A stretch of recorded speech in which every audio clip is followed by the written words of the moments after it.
No, I mean, you know, it was a good time being off a bit and do something else. And well, due to Mercedes having a great weekend here with their own grandstand and stuff like that, all the DTM drivers had to come. And it's quite good to see that the other side of it as well. How's it going in the DTM for you at the moment? Well, I mean, you know, being in the used car, it is a bit difficult, but that was the target of it, just to learn and see how it goes through the year, whether I can be as good as the other used car drivers, which is working relatively okay. And I just enjoy it, I have to say. Less pressure, less, you know, just different kind of racing. Ralf Schumacher, Michael Schumacher, they're the past here at Hockenheim. It's Lewis Hamilton on pole position, getting set to leave the McLaren garage. And a couple of races ago, Mark, we were talking about perhaps Lewis being a little bit overwound up about races, over-driving. New sense, a new calmness about him this weekend. I think that calmness has come off the back of the British Grand Prix. I think that win that he took there has given him an extra boost. And I think it's put everything in perspective. And he's actually lifting his game again, I think. He's actually taking a little step backwards to go 2 steps forward, and you can see that. Because we've heard from Michael Schumacher, we've heard from Niki Lauda during the course of our programme. From here on in, it's consistency that counts. It's going to be consistency for any of the guys to try and achieve those 3 at the moment, because that's what's going to count for this championship. Everybody who keeps knocking in those valuable points, and when the rough days turn up and they still produce a result, that's what's going to really make it happen come the end of this season when they... German drivers make up a quarter of the field. So with Michael Schumacher's legacy playing an increasingly important role in the sport, here's the F1 guide to better understanding the Germans.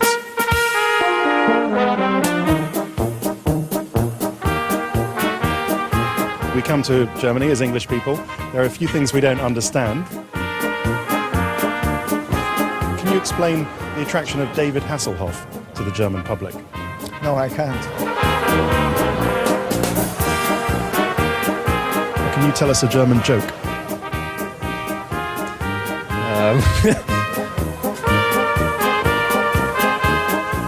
I'm not so good in jokes. You have to ask for something else. Hello? They're very loud, the German fans, and especially the camping ones. They like their hard rock. What's the fascination with David Hasselhoff? This I never understood as well, so... They pull each other's leg and have fun and have a couple of beers, but they are good guys. And the air horns as well. It's always loud. It's the loud thing, as you remember when you come to Germany. Can you tell us something funny in German? Maybe a favourite joke of yours? No, there is no fun in Germany. In all fairness, I think as an Englishman you shouldn't be criticize our style of eating or food, because you're not very famous for having a good menu. And there are some beautiful girls here. The German humor, I think, is quite dry. So sometimes if I try and use that in English, it doesn't really work out. People think, what an idiot is this guy? I wanted to ask an urbane Frenchman what it's like coming to Germany, where maybe the style and sophistication of Europe seems to have escaped some of the people around here. That's coming out of your mouth, dude.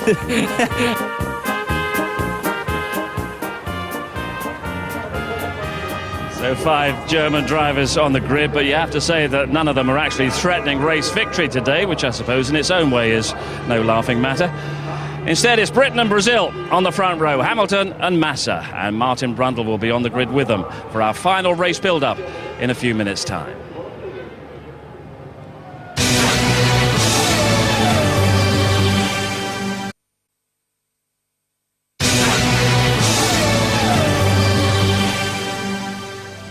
Michael Schumacher will watch things from the wings, but Louise is with David Coulthard.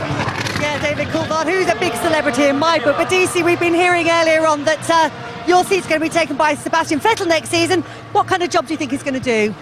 Well, I think he's showing that he's mature, capable, making good use of our car. And rumour has it he's got a little more horsepower behind him as well. So, you know, I think it'll be quite a close race between us. What about today? What kind of job do you think you're going to be able to do? Because you're starting quite well.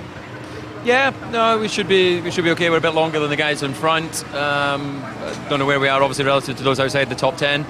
But it's, you know, the people who are in front of us are genuinely quicker. So if they run normally, that'll be difficult to get a point. Cheers, David. Thanks. We say at every race. To the grid, well, as you said, 2006 since we were last there. So many changes since then. We had 2 Schumachers on the grid back then. Michelin tyres, of course, and as you probably heard in qualifying yesterday, half of this field didn't drive in that Grand Prix. So a lot of new boys out there to that extent, although many of them would have driven the circuit in the lesser formulae.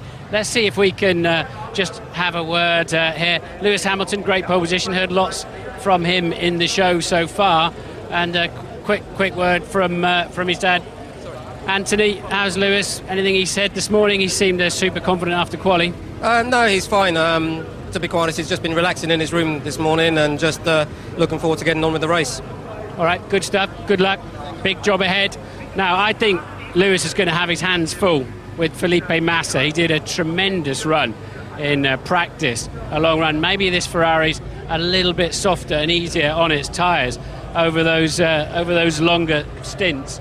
And I'm hearing that they're not expecting rain in the race. There might be a bit of a sprinkling later on, which could challenge the driver. We saw that happen in the GP2 race, and it was absolute pandemonium. Let's see if we can find a peddler to talk to.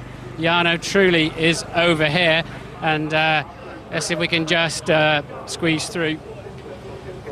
Jarno, quick word, ITV, how's it going?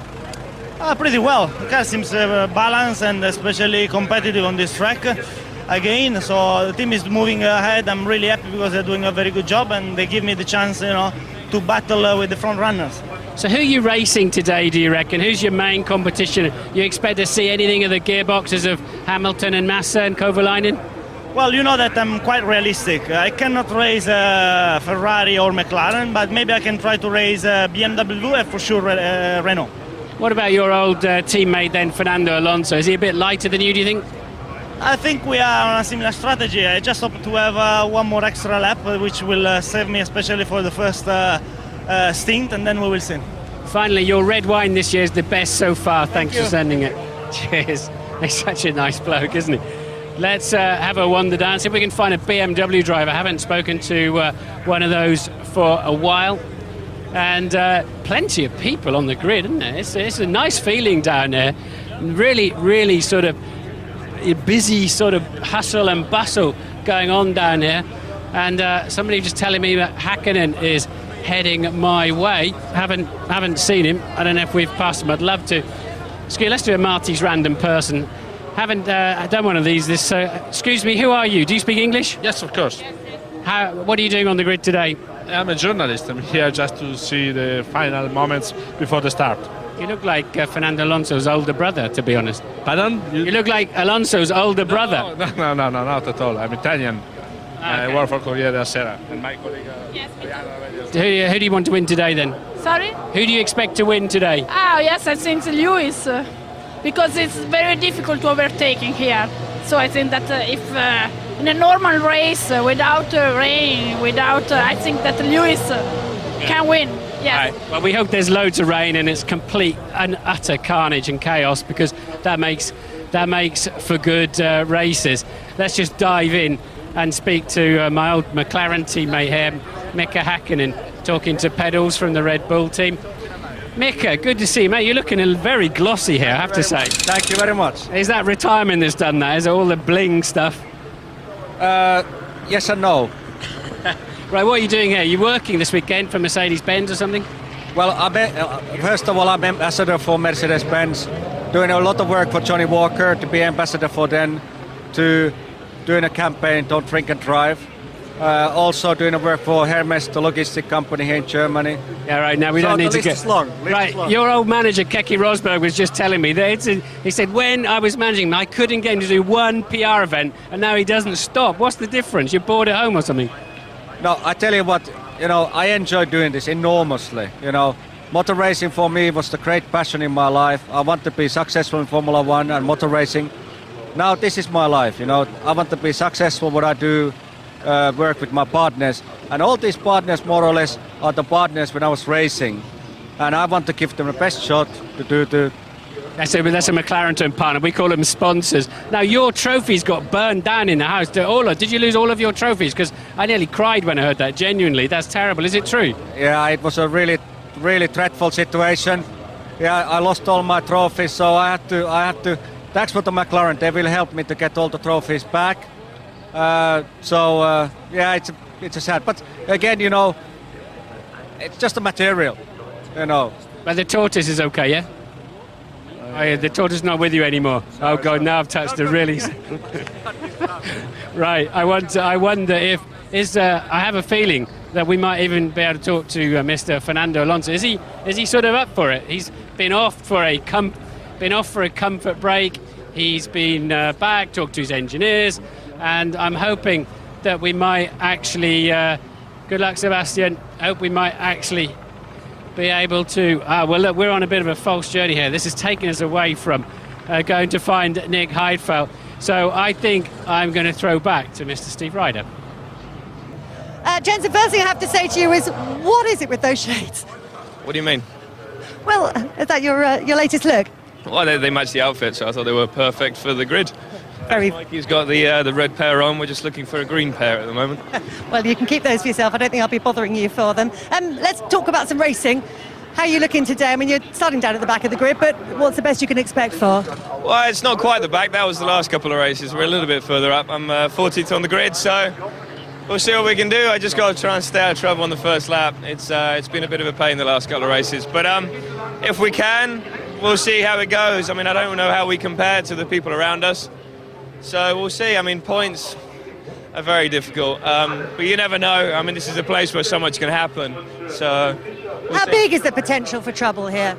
There is quite a bit. Turn 1, the hairpin, not just on the first lap either. I mean, it can happen later in the race because there are possibilities for overtaking to the hairpin, but it's also very easy to lock a front or lock a rear, so you can be barreling down the inside completely locked up. So there's potential for a lot of excitement. As Lewis Hamilton gives his last few handshakes. And this is what you can get on the website. Background on the sport. You can play the fantasy game as well, get video updates. That's the website. A reminder also of the ITV F1 competition. This week we've got a trip to the Italian race, courtesy of Abbey and Santander. You and a friend will have VIP hospitality at the historic Monza racetrack on Saturday the 13th and Sunday the 14th of September. You'll have your flights included, 3 nights accommodation at a 4-star hotel near the track and transfers to and from the airport and the circuit. To be in with a chance of winning this prize from Abbey and Santander, just answer this question correctly. Which team is based closest to Monza? Is it A, Ferrari, B, Renault, or C, Honda? To enter, call 090 4959 6789. Calls cost £1 from a BT landline. Calls from other networks may be higher, and from mobiles will be considerably more. Or you can text the word F1 and your answer, A, B or C, to 63337. Text cost £1 plus 1 standard network rate message. Digital, satellite and cable viewers can enter by pressing their red button now. You can also enter for free at itv.com until 5 p.m. on Friday the 25th of July. Entrance must be 18 or over and lines close at 5 p.m. on Tuesday the 22nd of July. Entries made after closing time won't be counted but may still be charged.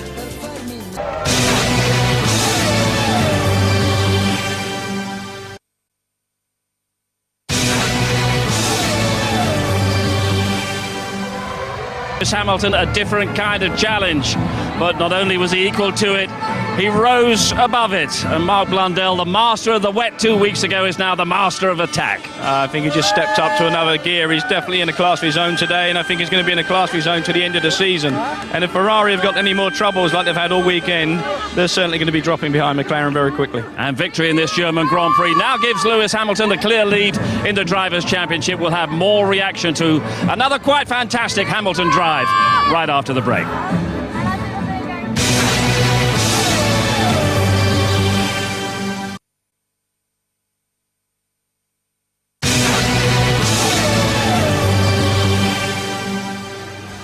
After Silverstone 2 weeks ago, it's been another astonishing Grand Prix and another wonderful victory for Lewis Hamilton.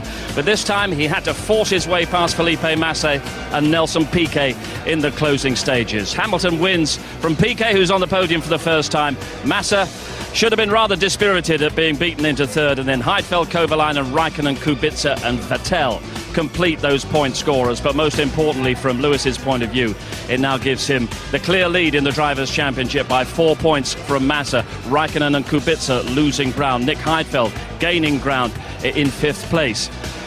Mark Blundell, another astonishing... We're running out of superlatives when it comes to Lewis Hamilton, aren't we? I think he has definitely gone up to a different level now, and I think it's all off the back of Silverstone. And I think in some ways, Steve, he just calmed down inside the cockpit, and now you're seeing Lewis just mature a little bit inside the car, and those kind of things that we saw today in terms of the overtaking, the pace, I mean, outright pace from lap 1. Yeah, and it was the safety car after the midpoint that gave us a chance to see so much more of Lewis's talents. It was a race he was in complete control of, it seemed, in the first half after a pretty good start. It just looked like he was using cruise control. You're leading a race, but it put McLaren in a very difficult situation, didn't it? It put him in a very difficult situation because at this stage they probably had 30-odd laps where Lewis would have been on the softer tyre. They obviously didn't have the confidence to leave him out for that long, so they chose to not put him in the pit when everybody else did.